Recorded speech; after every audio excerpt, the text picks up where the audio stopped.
The race is on. The first votes have been cast, and tonight the candidates are here. Our New Hampshire debate starts right now.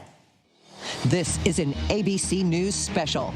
We are on the cusp of changing the game for ordinary Americans. We want a government that represents all of us. We need a president who's not only ready to fight, but is also ready to heal this country. We know that we win by bringing people with us instead of shutting them out. We need solutions that will actually move our communities and our country forward. First thing we're going to have to do is inspire people in America to show up in November and win.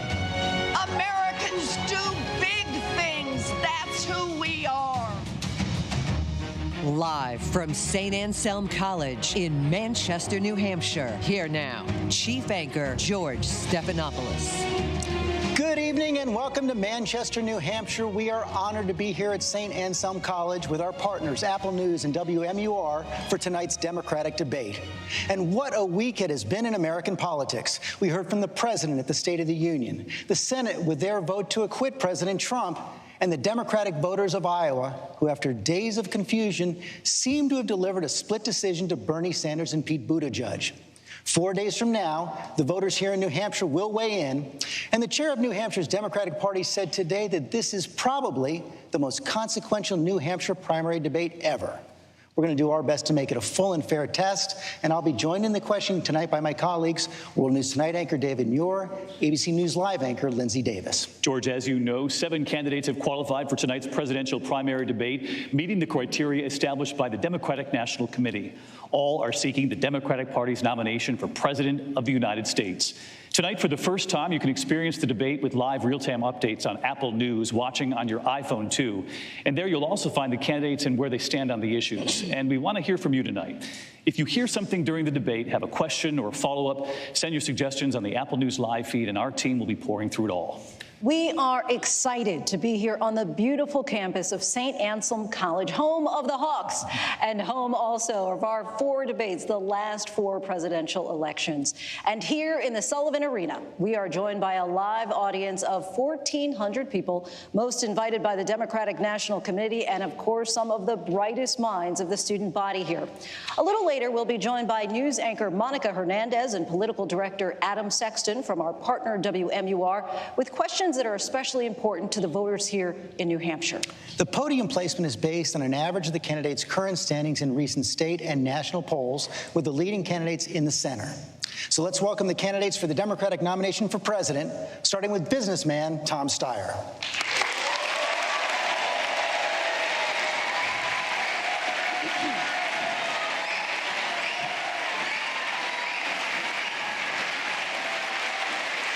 Minnesota Senator Amy Klobuchar.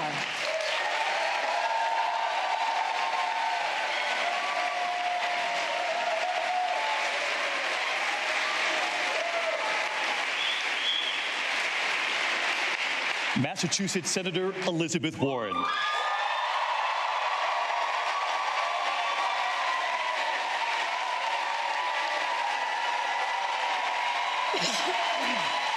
Former Vice President Joe Biden.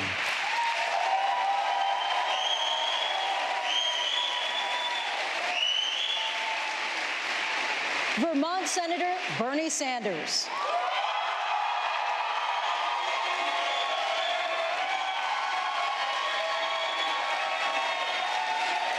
Former South Bend, Indiana Mayor Pete Buttigieg.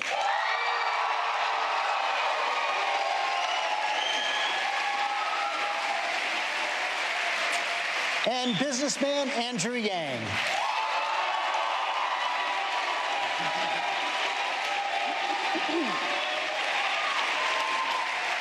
Ladies and gentlemen, tonight's Democratic candidates for President of the United States.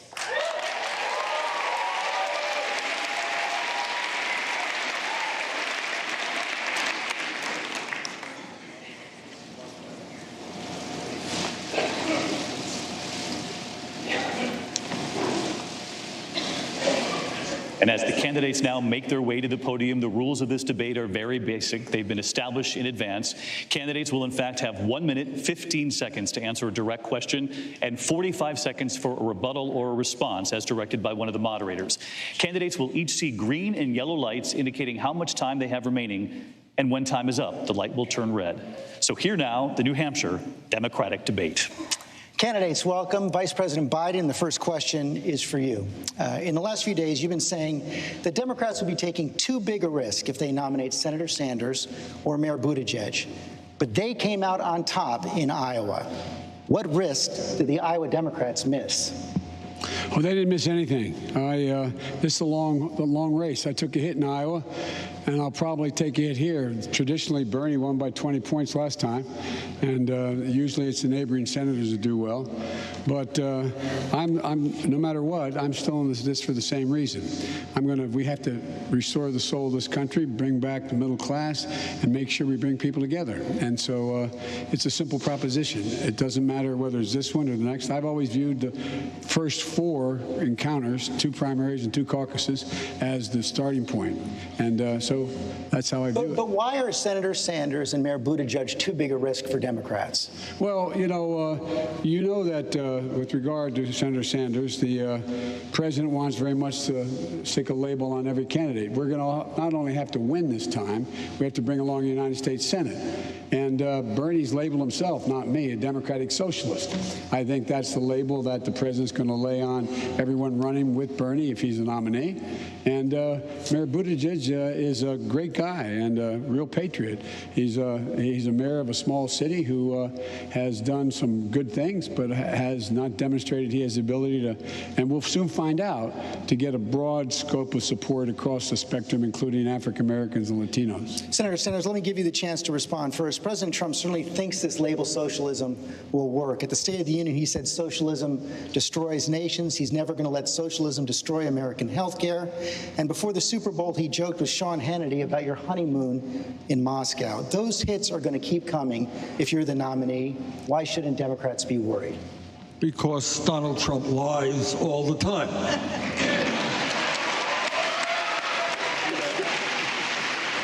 Doesn't matter what Donald Trump says. It's a sad state of affairs. It really is. People say terrible things about Joe. He has ugly, disgusting things about Elizabeth, about Amy, about anybody else who is up here. But I think, George, that at the end of the day, the way we defeat Donald Trump, and everybody up here, by the way, is united. No matter who wins this damn thing, we're all going to stand together to defeat Donald Trump.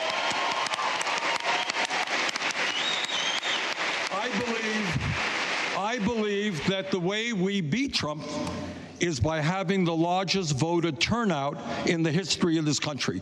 And that is appealing to working class people who have given up on the political process because they don't believe that anybody is hearing their pain, perceiving their pain, feeling their pain.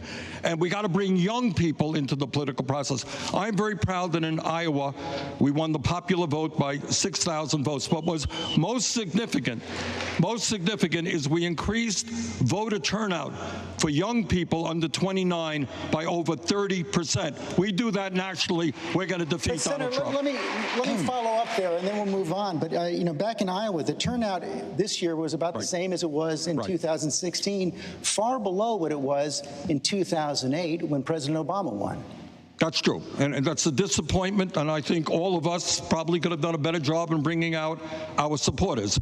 But if there is a good spot, a good aspect about that campaign is that young people came out in higher numbers than they did during Obama's historic 2008 campaign. And if that happens nationally, we're going to win and defeat Trump. Before I move on to Mayor Buttigieg, let me just ask, is anyone else on the stage concerned about having a Democratic socialist at the top of the Democratic ticket? I'm not. Senator Klobuchar? Bernie and I work together all the time, but I think we are not going to be able to outdivide the divider-in-chief. And I think we need someone to head up this ticket that actually brings people with her instead of shutting them out. And when I look at a state like New Hampshire that had a very, very close election last time in 2016, I see a state that, yes, has a high voter turnout of fired-up Democrats, just like my state, which, by the way, Bernie, when I led the ticket, had the highest voter turnout of any state in the country. But I add to that being able to bring in independents like you have in this state, as well as moderate Republicans, because there are so many of them out there that are looking for a candidate. And truthfully, Donald Trump's worst nightmare is a candidate that will bring people in from the middle, the people that are tired of the noise and the nonsense, and they are tired of the tweets and the mean stuff, and they are looking for someone else. And I would submit that that is me.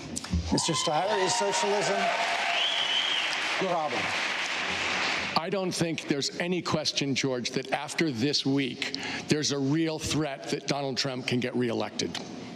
And I don't think there's any question but that the only way that we're going to beat him actually is the way that Bernie Sanders said, which is to get turnout across the spectrum of Democratic voters. And that means we're going to have to appeal across the spectrum, moderates, progressives, and every group.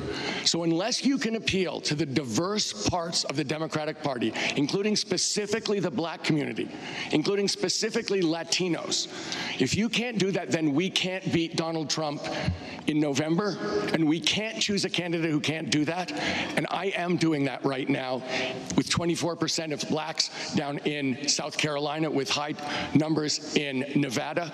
That's what it's going to take, is turnout, but turnout across the spectrum of Democratic voters, someone who can pull, as Amy said, everything together in every single way we're divided. Andrew Yang, then Senator Warren, then Mayor Buttigieg. First, let me say, America, it's great to be back on the debate stage. Thank you.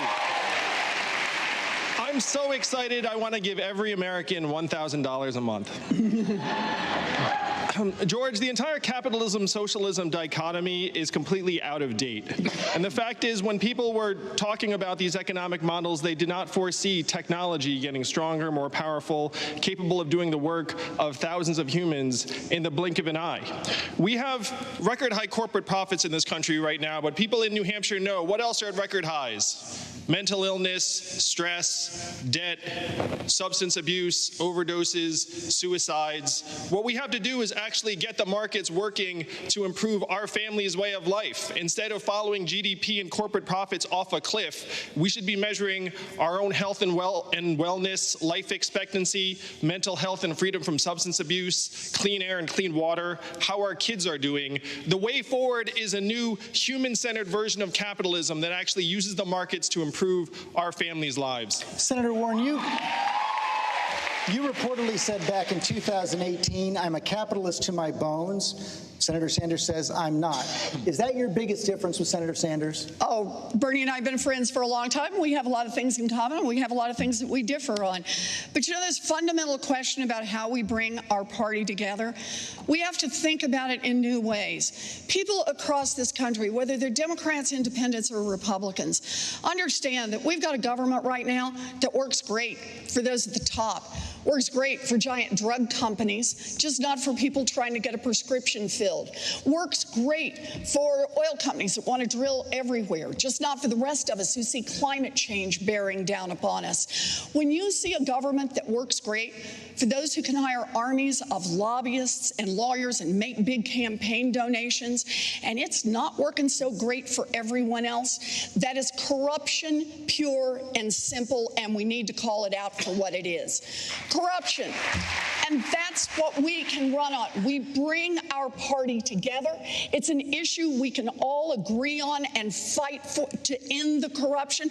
We're the Democrats. We should be the party on the side of hardworking people. And we can bring in independents and Republicans on that. They hate the corruption as well. My anti-corruption plan, good for Republicans and Democrats. That's not only how we bring our party together, that's how we're going to win in November. Mayor Buttigieg, early in the campaign, You said that the word socialism has lost its power. It's mostly lost its meaning. Do you believe that, or worry it could be a potent weapon in a general election? I'm not interested in the labels. I'm not interested in what Republicans are going to say.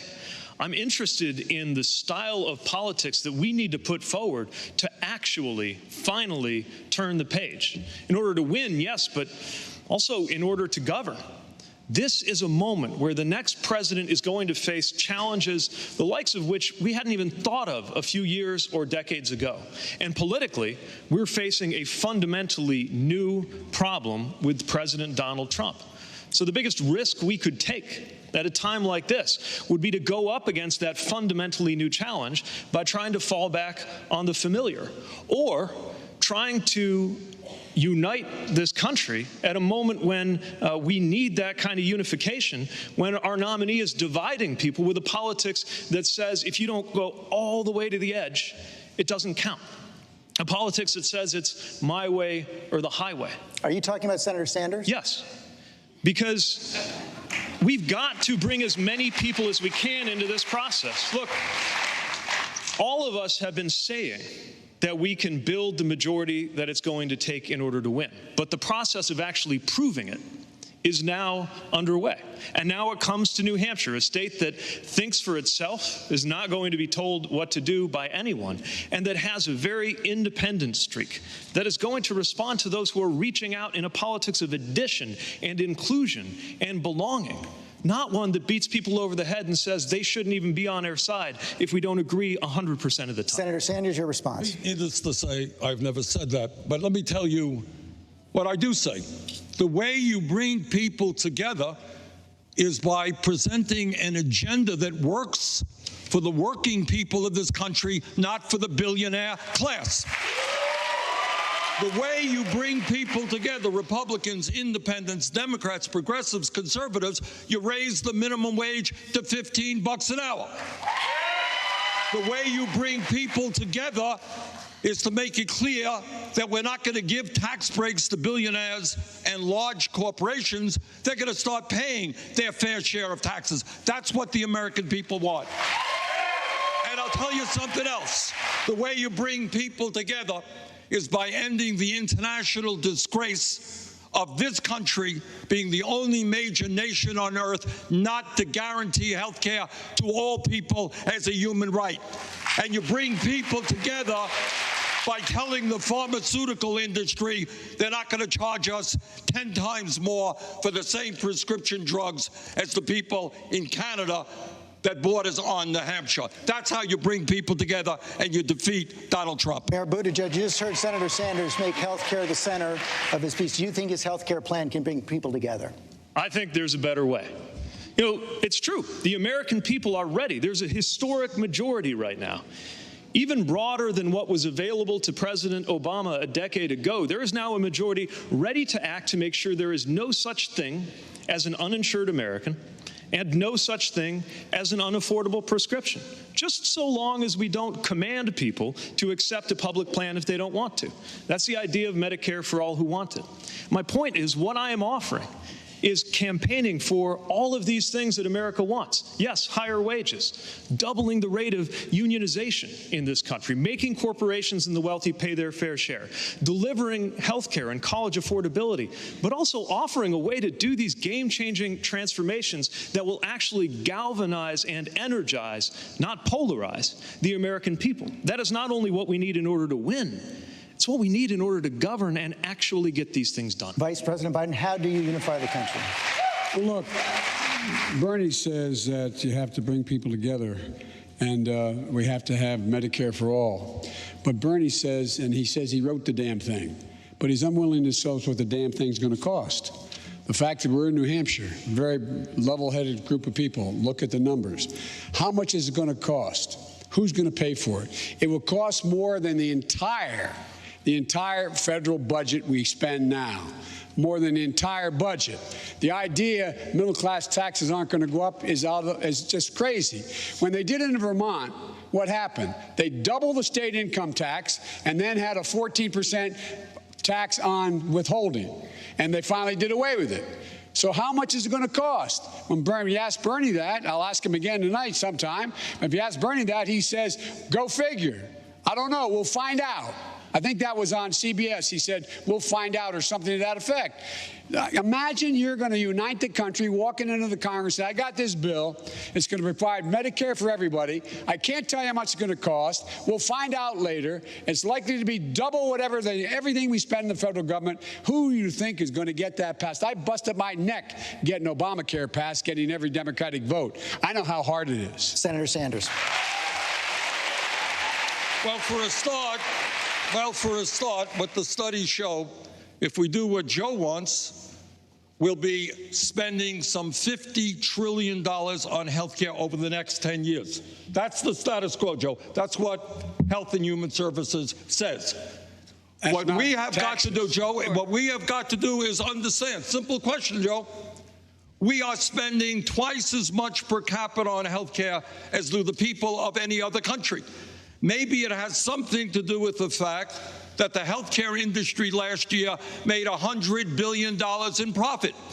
Maybe it has something to do with the fact that we are wasting $500 billion a year trying to administer thousands and thousands of different plans. What Medicare for All will do is save the average American substantial sums of money. Substantial, be much less expensive than your plan. And we will expand Medicare to include dental care, eyeglasses, hearing aids, and home health care as well. Vice President Biden, 30-second response, then Senator Klobuchar after that. 30-second Yeah, 30 seconds response. 30-second response. My proposal gives you a choice. You're going to be covered. You have Medicare if you want it. You turn out, we're going to restore all the cuts that they made in Obamacare. We're going to reduce drug prices, reduce prescription prices, reduce copays, et cetera. And it costs a lot of money. It costs $750 billion over 10 years. I tell you how I'm going to pay for it. I'm going to raise the capital gains rate so you pay capital gains and what your tax rate is. That'll pay for it. That's $800 billion. But here's the deal. The fact is that it's going to cost, Bernie's plan costs double what the taxpayers are paying for every single program we spend on in the United States of America. Senator Klobuchar. I keep listening to this same debate, and it is not real. It is not real, Bernie, because 2/3 of the Democrats in the Senate are not on your bill, and because it would kick 149 million Americans off their current health insurance in 4 years. And let me say what else.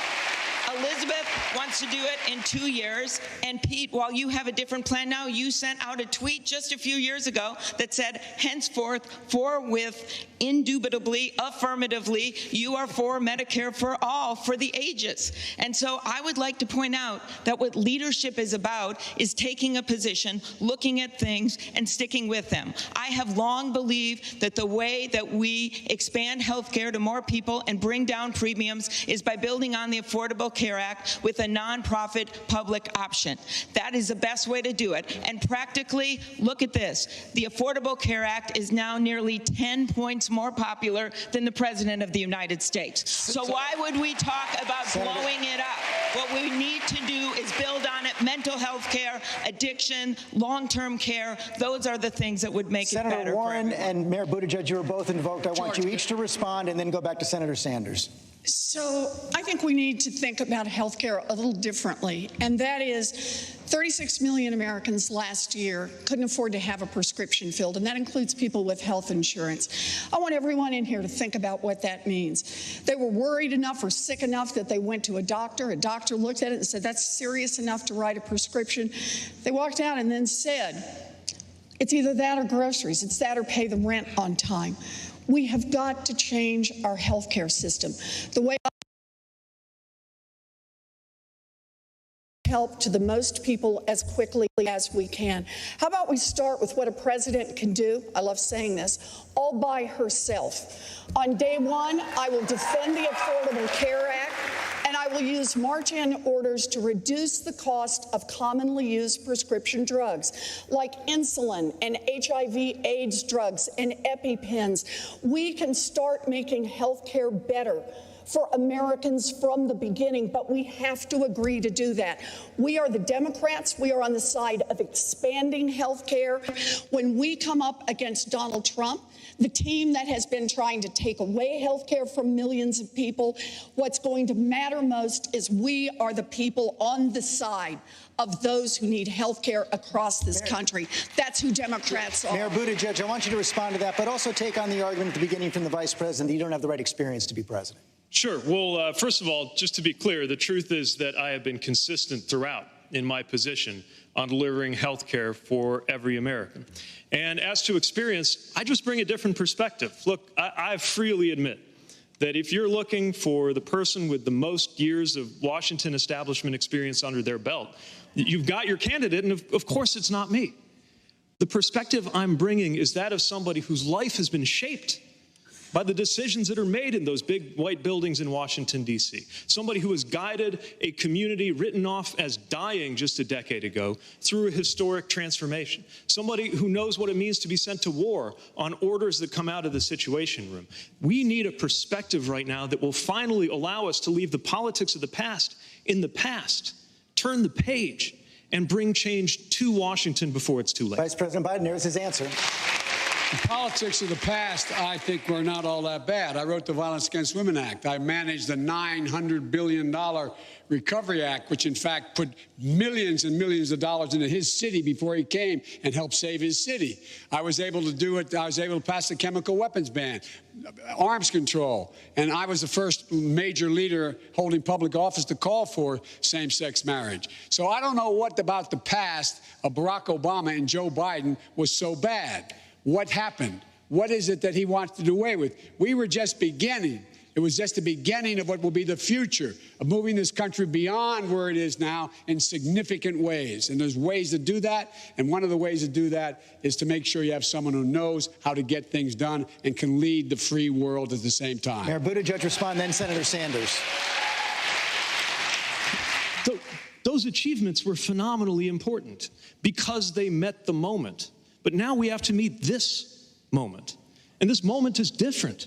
The next president is going to face challenges from global health security, like what we're seeing coming out of China, to cybersecurity and election security challenges that were barely thought of a few years ago. And here at home, we're seeing things like gig work transform what it means to be a worker in America in ways that were barely conceived of not that long ago.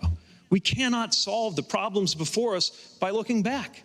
We have to be ready to turn the page and change our politics before it's too late. And I'm seeing everywhere I go, not just fellow Democrats, but a striking number of independents and what I like to call future former Republicans ready to join in that historic American majority to turn the page. Senator Klobuchar.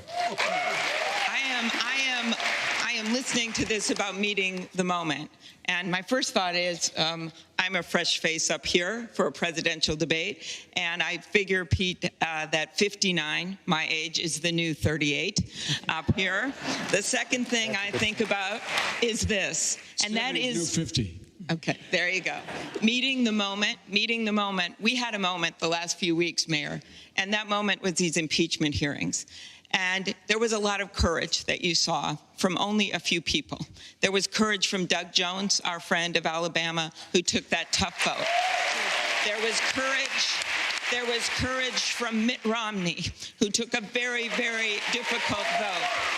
There was courage, as I read today, about Lieutenant Colonel Vindman being escorted out of the White House. What he took courage. But what you said, Pete, as you were campaigning through Iowa, as three of us were jurors in that impeachment hearing, you said it was exhausting to watch and that you wanted to turn the channel and watch cartoons. It is easy to go after Washington because that's a popular thing to do. It is much harder, as I see Senator Shaheen in the front row, such a leader. It is much harder to lead and much harder to take those difficult positions because I think this going after every single thing that people do because it's popular to say and makes you look like a cool newcomer. I don't think that's what people want right now. We have a newcomer in the White House, and look where it got us. I think having some experience is a good thing. Senator Sanders, then Mayor Buttigieg. George, can I say, at the end of the day, we got to ask ourselves a very simple question, whether it's health care, in fact, or anything else. Why are we the only major country on earth that doesn't guarantee health care to all people, pay the highest prices in the world for prescription drugs, have 87 million people uninsured or underinsured, 30,000 die because they don't get to a doctor on time, and 500,000 people going bankrupt. For what reason? Because they have cancer or heart disease or Alzheimer's. We got to ask that question. Why is it? Why have we been talking about health care in this country for 100 years? And here is the answer. If you want real change in health care, at the end of the day, you're going to have to take on the insurance companies and tell them the function of health care is health care for all, not huge profits for the insurance companies. You're going to have to take on the drug companies and their corruption and their price fixing and tell them, sorry, we're not going to pay 10 times more for prescription drugs than do the people of other countries. But at the end of the day, there's no way around it. You may want to nibble around the edges, but ultimately we need to rally the American people to tell the drug companies, to tell Wall Street, to tell the insurance companies, to tell the fossil fuel industry, this country belongs to all of us, not a handful of specialists. Mayor Buttigieg, wrap this up and then we... Heard this conversation on this debate stage from these people now every single debate, and they're all right. Everybody on this stage is better on economic justice and health care than anybody in the Republican Party, and 1,000,000 times better than Donald Trump. That is not the question in front of us today. The question in front of us today is, how are we going to beat Donald Trump? You were in the Clinton campaign in 1992, and the mantra was, it's the economy, stupid. Well, if you look at what Mr. Trump is saying, he's saying those words. It's the economy, stupid. I trust every one of these people 1,000,000 times more. But we're going to have to take Mr. Trump down on the economy, because if you listen to him, he's crowing about it every single day, and he's going to beat us unless we can take him down on the economy, stupid. And that's the issue here. It is not about who has the best health care plan. All the health care plans are better, 1,000,000 times better. The question is, who can go toe-to-toe with Mr. Trump? Who can take down Mr. Trump, because he's the real threat to the country? And let me say, you have to have experience to take him down. This is not a question of he's a nice guy who's going to listen. We need people with experience. That's why I'm worried about Mayor Pete. You need to be able to go toe-to-toe with this guy and take him down on the debate stage, or we're going to lose. And that's actually the issue in front of Democratic voters. I have heard this debate so many darn times, and I love all these people, and they're all right. If we win, we can get the right thing, Bernie. I am with you. If we win, we can get the right thing, Pete and Amy. But we got to win, or we are in deep trouble, and we keep not talking about the facts. Mayor Pete. Here's how we're going to win.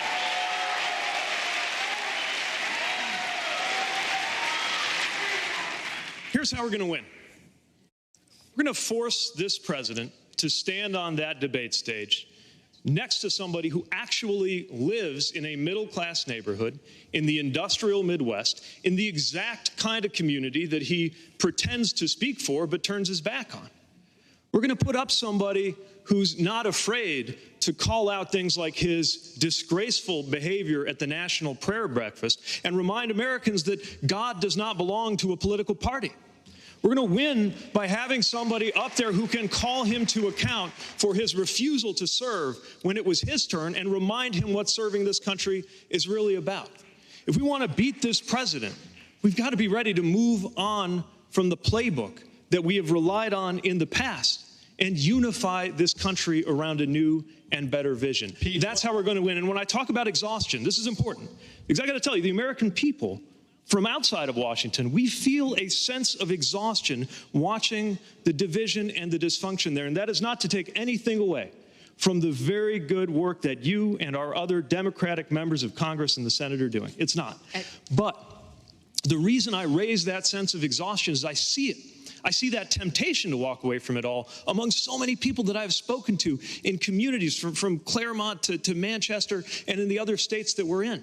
And the important thing for the American people to remember is this is 2020. It's an election year. And if the Senate was the jury before, you are the jury now. The American people are the jury that will have the final verdict on this president and on the senators in the GOP who protected him. Pete, fundamentally, you are missing the lesson of Donald Trump's victory.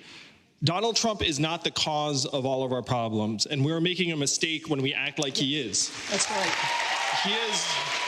He is a symptom of a disease that has been building up in our communities for years and decades. And it is our job to get to the harder work of actually curing the disease.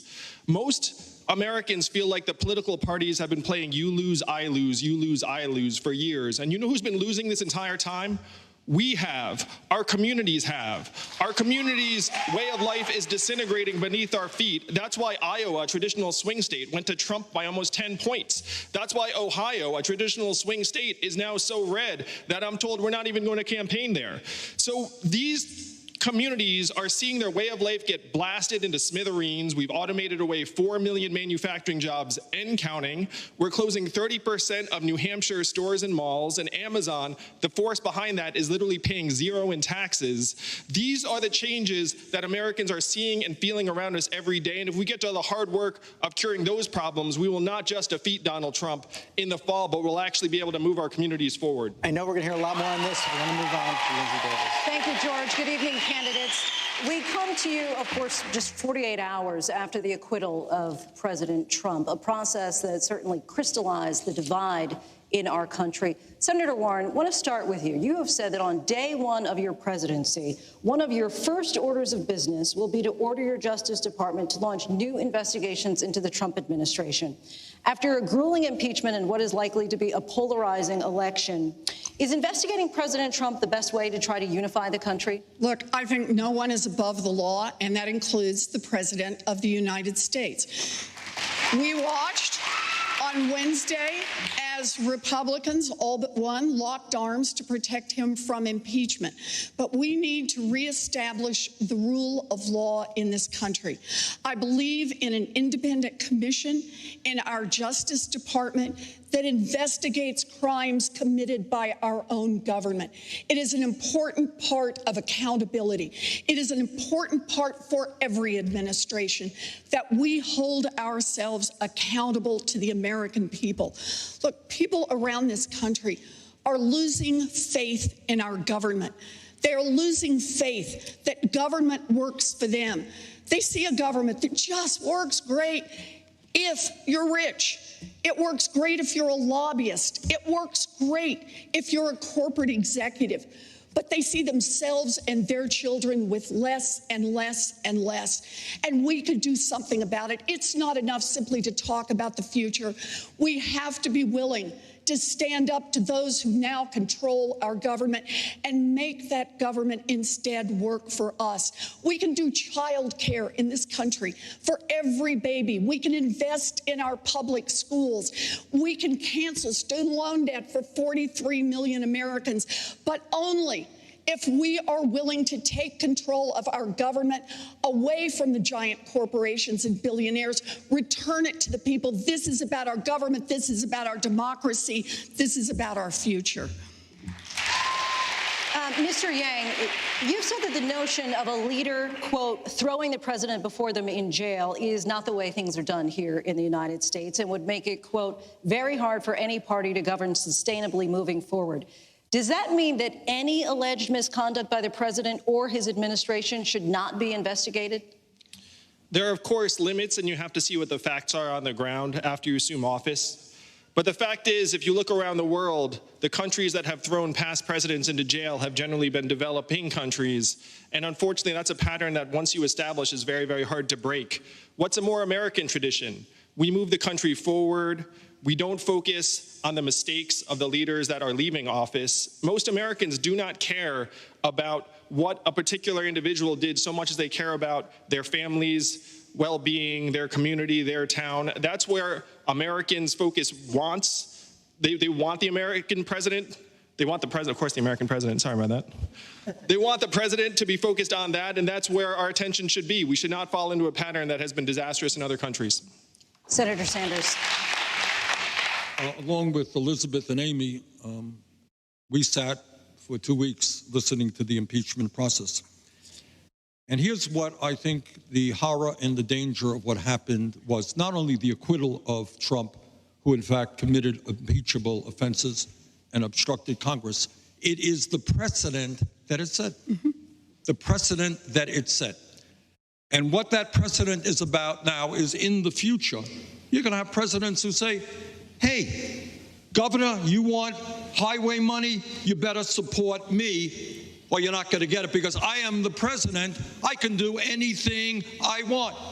Hey, Congress, you want to investigate me? Don't be ridiculous. Who cares about the Congress? Who cares about the separation of powers? Who cares about the Constitution of the president? I'm the president of the United States. I have all of the power, and I'm able to intimidate members of my own party. The saddest aspect of this whole thing is you have Republicans in the Senate who knew better. They knew that Donald Trump is a crook. They knew that Donald Trump is a cheat, but they didn't have the guts, with the exception of Romney, to vote against him. Mr. That is a sad day. So I did start the need to impeach movement in October of 2017. And my father was one of the people who prosecuted the Nazi war criminals after World War II. And that's part of the reason I started, because when you see something really wrong in the United States, you're supposed to stand up against it and fight against it, and that's what I was doing. But the Republicans have rolled over. They've had a sham trial. They've refused to have witnesses. They've covered up the truth for the American people. And it doesn't matter anymore that he's a crook, and he's always been a crook, and he always will be a crook. Right now, what we have to do is we have to beat him in November. And we have to beat him because he's incompetent and bad for the American people.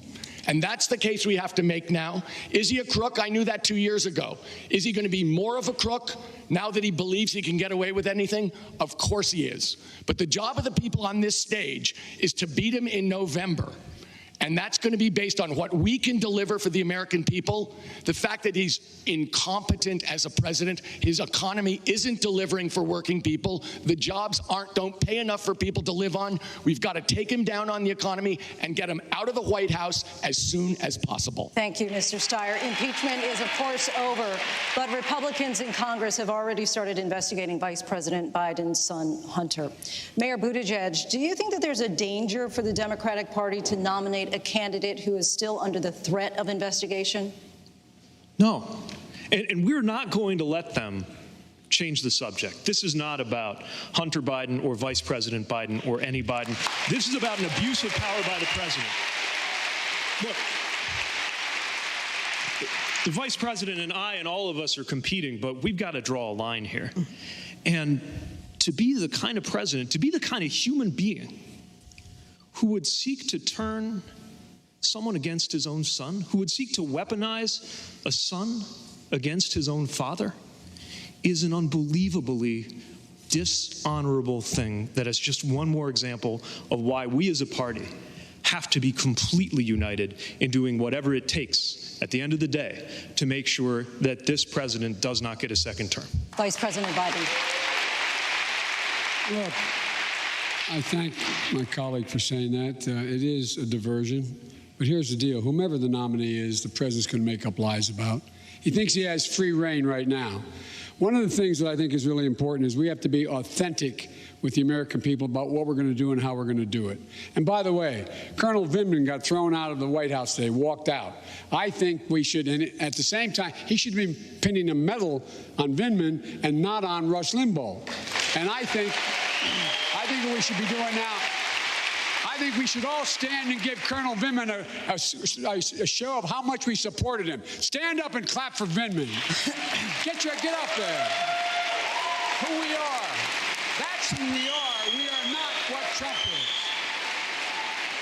Thank you, Vice President Biden. The Democratic Party's last presidential nominee, Hillary Clinton, has criticized Senator Bernie Sanders' track record in the Senate. I'm not sure we were able to hear that question. Okay, sure. The Democratic Party's last presidential nominee, Hillary Clinton, has criticized Senator Bernie Sanders' record in the Senate, saying nobody likes him, nobody wants to work with him, he got nothing done. Senator Klobuchar, you serve with Senator Sanders in the Senate. Is he going to be able to get the support? Not if you like him, but is he going to be able to get the support that he needs from Republicans? Okay. I like Bernie just fine. We actually have worked together on a number of things, including pharmaceuticals. We actually had a vote late at night one time, Klobuchar-Sanders amendment, to bring in less. Sanders Klobuchar. No. It was not. to bring in less expensive drugs from other countries, since in this great state of New Hampshire, like in Minnesota and Vermont, we can see Canada from our porch. And we ended up getting, I think, 14 Republican votes. And they might not have noticed what was happening late at night, but we got those. And I think that it is just an example of what we need to do here, because I've been listening to this discussion. I agree with my colleagues. We must unite. But the way that we unite is by having an optimistic economic agenda for America. That is what we must do. And that means taking on a president, if you want to talk about being tough enough to take him on, taking on a president that literally went down to Mar-a-Lago after he signed that Republican tax bill and looked at all his friends and said, you just got a lot richer. That is Exhibit A for those carpenters in Pennsylvania and those dairy farmers in Wisconsin and those dock workers that I met with in Michigan. That is an Exhibit A. And we have to be able to make the case to the working people of this country, some of whom voted for Donald Trump, that we have something better to offer, that we are going to take those incredibly regressive parts of that tax bill and put that money into their child care, Senator, into their but just a quick yes or no. Do you think that Senator Sanders will be able to get Republican support in order to pass his bills? That I don't know. I know we did on that bill, but the point is, I think we're better off with someone that has the receipts, someone that has actually won big time with Republicans and independents. And I'm the only one up on this stage, you can check it out, that has consistently won in red congressional districts. Not once, not twice, but 3 times. And when I did it, I didn't just do it for me. I led a ticket. I flipped the state house every single time because I have a way of working with people that I think should be valued here as we look at these candidates. And it's one of the reasons that I got the New York Times endorsement along with Elizabeth, and that I got the endorsements of the 3 major papers here in New Hampshire, which is the Union Leader, the Seacoast Papers, and the Keene Sentinel. I think that matters. Read those editorials, and you will get a sense of what I'm about. Thank you, Senator. Senator Sanders. I must confess, I don't get too many newspaper editorial support. Must confess that. You got the Conway endorsement. I did. We're very proud of that. There we go. But let me just say this. I think the question started off with Secretary Clinton's critique. I think, quite honestly, as we face one of the great political crises facing America, our job is to look forward and not back to 2016. And I hope that Secretary Clinton and all of us can come together and move in that direction. Now, second of all, in terms of Republicans, let me say that in my own great state of Vermont, my memory is correct, Amy, I got 25% of the Republican vote. And in fact, there were periods when I was in the House of Representatives, a number of years, where I passed more amendments on the floor of the House in a bipartisan way than any other member of the House. And that is when you bring people together on an issue. There are many conservative Republicans, for example, who are concerned about civil liberties. At least they used to be concerned about civil liberties. There are Republicans, as you know, who are concerned about the high cost of prescription drugs. There are ways that we can work with Republicans on issues where we have a common basis. Let's do that. David. Lindsay, thank you. Good evening, all. I want to turn to America's role in the world and readiness to be commander-in-chief on day one. Just this week, you saw it, during the State of the Union, President Trump offered an indication of what he'll tout on the campaign trail. He celebrated the U.S. airstrike that killed top Iranian General Qasem Soleimani, saying Soleimani was the Iranian regime's most ruthless butcher, a monster who murdered or wounded thousands of American service members in Iraq. Mayor Buttigieg, you're the only veteran standing on this stage, and while there's still debate about whether or not there was an imminent threat, there is no debate about whether or not Soleimani was a bad actor who was responsible for the deaths of many Americans. Given what you know about Soleimani, if your national security team came to you with an opportunity to strike, would Soleimani have been dead, or would he still be alive under your presidency? In the situation that we saw with President Trump's decision, there is no evidence that that made our country safer. Look, I feel very strongly about the campaign of murder and mayhem that General Soleimani and his units have perpetrated. It's also the case that if we learned nothing else from the war in Iraq is that taking out a bad guy is not a good idea if you do not know what you were doing. This president has moved us this much closer to the brink of war. But it didn't start with the Soleimani strike. It started with withdrawing us from the Iran nuclear deal that his own administration certified was working. And it's time for us to recognize that every time a step is taken that moves us to the brink of war, that has incredibly serious consequences for those who serve. By chance, just because I was traveling for the campaign, not long ago I ran into somebody that I hadn't seen since we were both serving, hadn't seen since she was injured in an insider attack. And I saw her coming down the concourse in the airport wearing a Wounded Warrior Project t-shirt that said, "Some assembly required." And when I asked her how she was doing, she lifted up her knee and tapped on the part of her leg that they couldn't save, tapped on the prosthetic, and said the Navy had fixed her up just fine. And then let me know that she was looking forward to an upcoming deployment. People in our uniform will do whatever the United States requires of them. What they deserve in return is a president who will actually read the intelligence, pay attention to the international security situation, consult with our allies, keep U.S. politics out of it, and never commit our troops to a situation where they would have to go into harm's way if there is an alternative. Mayor Buttigieg, let me just press further on this, though, because President Trump has signaled in a general election campaign he will celebrate his willingness to order that strike. I'm asking, if your national security team came to you and presented you with the opportunity, would you take the strike? It depends on the circumstances. It depends if there was an alternative, and it depends what the different effects would be. That's my point. This is not an episode of 24. This is a situation that requires that you actually evaluate the entire intelligence picture. This president has insulted the intelligence community, but they put their lives on the line to gather the information that will help a decision maker evaluate whether or not something like that is justified. And I don't think he even reads it. And here we have a situation where the world, one of the most volatile places in the world, has just become more dangerous at the hands of a president who has no regard for the military, not only punishing a war hero today with what he did to Colonel Vindman, but pardoning war criminals in a way that undermines the entire sense of good order and discipline and military honor. We deserve a better commander-in-chief. Mayor Buttigieg, thank you. I do want to take this to Vice President Biden next, because we know that the Obama administration was aware of the threat that Soleimani posed. So was the Bush administration before it. I'm asking tonight, as commander-in-chief, though, would you have ordered the strike? No, and the reason I wouldn't have ordered the strike, there's no evidence yet of imminent threat that was going to come from him. Look what happened. His America First policy has made America alone. You cannot think of a time, David, and as long as you've been alive, when NATO has said to the United States of America and to Iran, made a moral equivalent, said, both of you stand down. We are alone now, alone in that region of the world, without friends, without support, without allies. And secondly, you saw what happened when that air raid, when those missiles were fired from Iran into Iraq at al-Assad Air Base. 64 of our heroes were wounded. I don't know what I would have done if my son were still there. I would have been so damn angry, I don't know what I would have done. But here's what happened. They received traumatic brain injury. What did the president say? He said, headaches. Not bad. Headaches. That's all they are.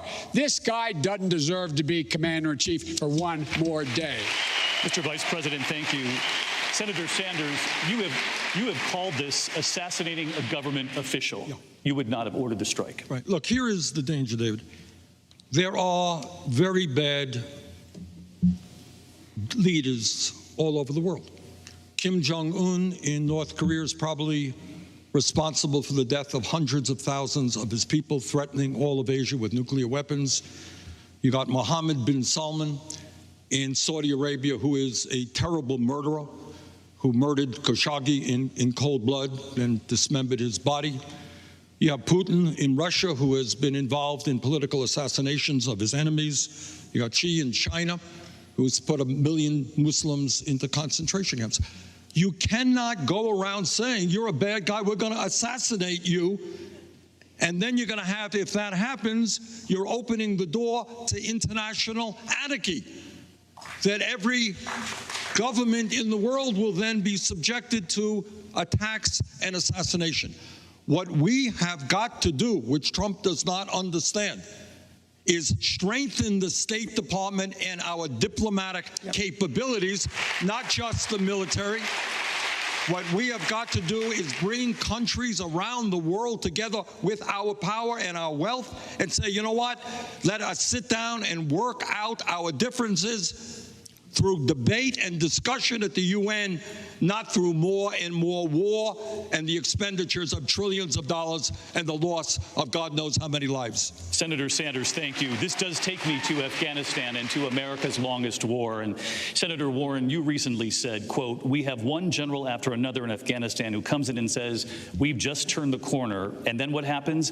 It's all the same. Someone new comes in and says, we've just turned the corner." You said so many say it, we're going in circles. We were on the ground in Afghanistan and in Iraq in recent months, and the generals told us that the U.S. needs some U.S. presence on the ground, U.S. Special Forces, some presence to go after ISIS and the terrorists. If you're commander-in-chief, would you listen to the generals, or do they fall into the category of the generals you mentioned before? No, look, I sit on Senate Armed Services Committee, so I get to the briefings from the generals on a regular basis. I've been to Afghanistan, to Iraq, I've been to Jordan, I've been throughout the region. I've been there with John McCain, I've been there with Lindsey Graham, to ask the hard questions about what's happening, to ask our generals, to ask their generals, to ask people who are on the ground. And the bottom line is nobody sees a solution to this war. Nobody can describe what winning looks like. All they can describe is endless war. And I realize there are people on this debate stage who are willing to say, yeah, we'll leave our troops there for 5 more years, for 10 more years. Lindsey Graham has said he's willing to leave troops for 100 more years. And yet, what has all these years of war brought us? Right now, the Afghan government controls less than 60% of the land. People don't have faith in it. It's a corrupt government. The opium trade is higher than ever. Look, we sent our troops in, and they did their best. They were there for us, but we need to be there for them, and that means not send our troops to do work that cannot be solved militarily. It is time to bring our combat troops home. It is time to stop this endless war in Afghanistan. So, Senator Warren, I want to press you on this. You just said combat troops. Yes. So if the generals came to you and said, we need U.S. Special Forces, some footprint in Iraq and Afghanistan, would you listen? Would you leave them? So I want to hear the plan. Not just a, we need it now, we need it for the next day, we need it for the 6 months. And I want to know where our allies are. We all have an interest in dealing with terrorism and controlling terrorism, but that means it can't just be the United States waging endless war. That does not make us safer. It does not make the region safer. It does not make the world safer. We should work with our allies in managing terrorism, but we need to end this war in Afghanistan. We cannot wait 5 more years or 10 more years or until we turn the corner 10 more times. We need to bring our combat troops home. Senator Warren, thank you. I want to take this to the Vice President, because you have said of Senator Warren's comments before that the United States should get out of the Middle East. You have said, I quite frankly was surprised that I have never heard anyone say with any serious background in foreign policy that we should pull all troops out of the Middle East. Is Senator Warren wrong on this? I'm not sure what she wants to pull all troops out of the Middle East. But if she does want to put all troops out of the Middle East, we saw what happens when that happened. I helped put together a 61-nation group to take out ISIS by putting fewer than 5,000 forces along the Turkish border to see to it that they lost 10,000, the Kurds lost 10,000 lives. They defeated ISIS. They ended the caliphate. And then the president, on a whim, dealing with a man I know very well, now the guy running Turkey, who's more of an autocrat now than a Democrat. And what happened? We pulled out, and you saw what happened. You saw the end of the effort to be able to continue to contain contain ISIS, number one. Number two, close your eyes, everybody. Remember what you saw on television. You saw a woman standing up there holding up her baby, Kurds saying, please don't leave us. And our military women and men standing, going out in their up-armored Humvees with their heads down, ashamed of what they did. It didn't take a lot of men or men and women to do what needed to be done. And with regard to Afghanistan, as now I can say it because it was made public, I was totally against the whole notion of no nation building in Afghanistan. The only thing we should be doing is dealing with terrorism in that region. And the fact that I've been in every part of Afghanistan, not in combat like my friend has, but in a helicopter and or on a vehicle, in every part of it as senator and vice president. Here's what I saw. There's no possibility of uniting that country, no possibility at all making it a whole country. But it is possible to see to it that you're not able to launch more attacks from the region on the United States of America. That's a small footprint that we needed. I argued for that in the beginning.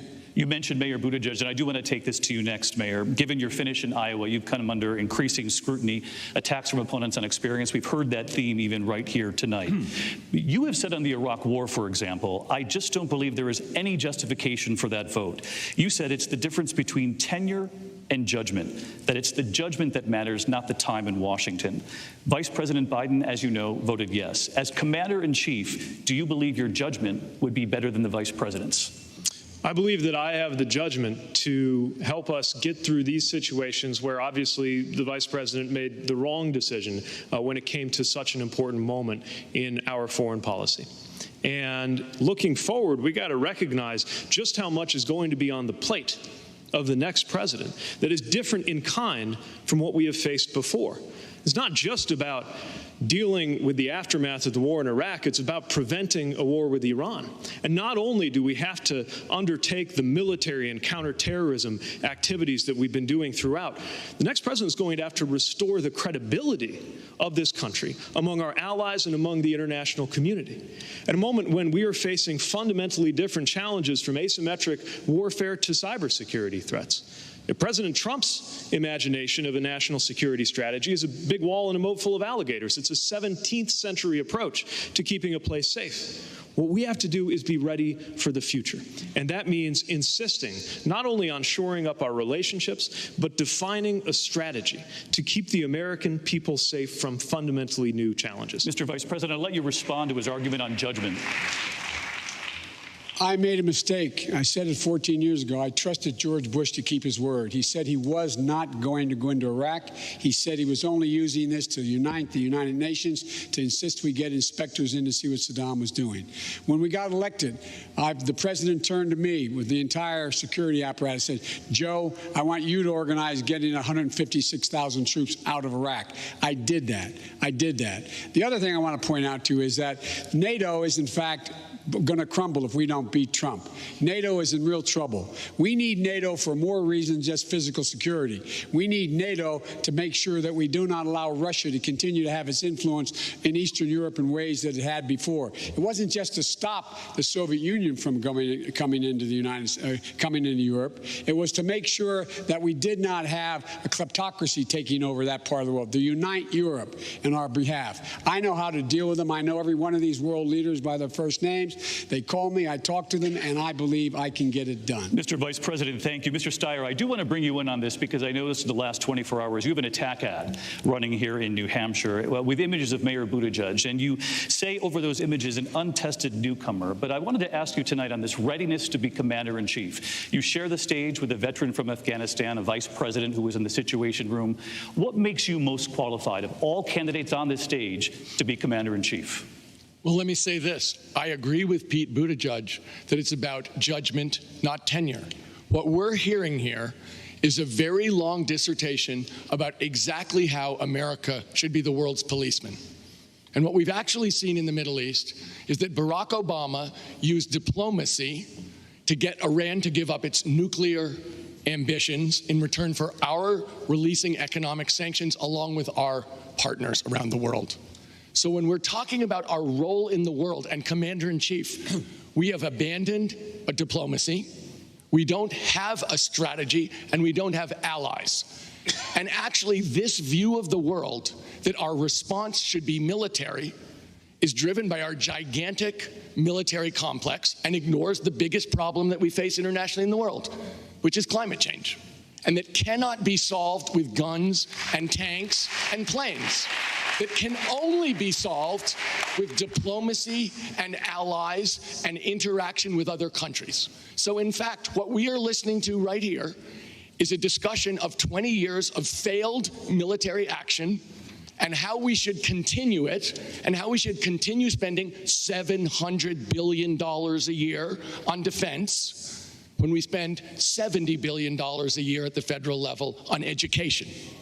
So let's talk about judgment here. I did not say we're going to keep military forces there. Mr. Vice President, I'll give you 30 seconds to respond. That's not what I said. I was part of the reason putting that deal together with Iran. I was there. I was involved in that. I was also part of the deal putting together the Paris Climate Accord. I brought in the Chinese. I was part of that.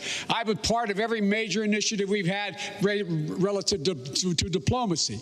I have not argued for the placement of major numbers of U.S. combat troops. I have said, along with the President of the United States, Barack Obama, as his partner, I have said we have to strengthen NATO to make it clear that we keep our commitments when we make them. Like we don't keep our commitments to the Kurds. We must keep our commitments when we make them. Otherwise, we have no power whatsoever. And it's not about making sure we're policemen of the world. The only way not to become the policemen of the world is to have allies who will join us in dealing with failed states and terrorism. And that has to be done jointly by a whole lot of people, and it doesn't require a large number of U.S. troops, and I've never said that. Okay, can I respond to that, David? Senator Sanders, Can I respond to that? Because say this, if I might. Like Joe and others, I also heard the arguments in terms of the war in Iraq from Bush, from Cheney, from John Bolton, from the whole administration. I listened very carefully, and I concluded that they were lying through their teeth. And I not only voted against that war, but I helped lead the opposition. And it saddens me so much if you hear what I said. It's on YouTube, my fears about all the destabilization that would take place by the U.S. invading Iraq. It's sad to me that is what happened. But let me just pick up on a point that Tom made, which is absolutely right. Trump wants to build a wall around America. Problem is, if we are going to deal with issues like climate change, not only do we in America have to take on the greed of the fossil fuel industry, we have to lead the entire world. This is not an American issue. It's a global issue. We got to bring China and Russia and Brazil and Pakistan and India and every major country on earth into the fight against climate change. And here is my dream. Maybe it's a radical dream, but maybe, just maybe, given the crisis of climate change, the world can understand that instead of spending $1.8 trillion a year collectively on weapons of destruction designed to kill each other, maybe we pool our resources and fight our common enemy, which is climate change. So, David, Senator Sanders, thank you. George, back to you. We have much more debate coming up, but we have got to take a break. We'll be right back.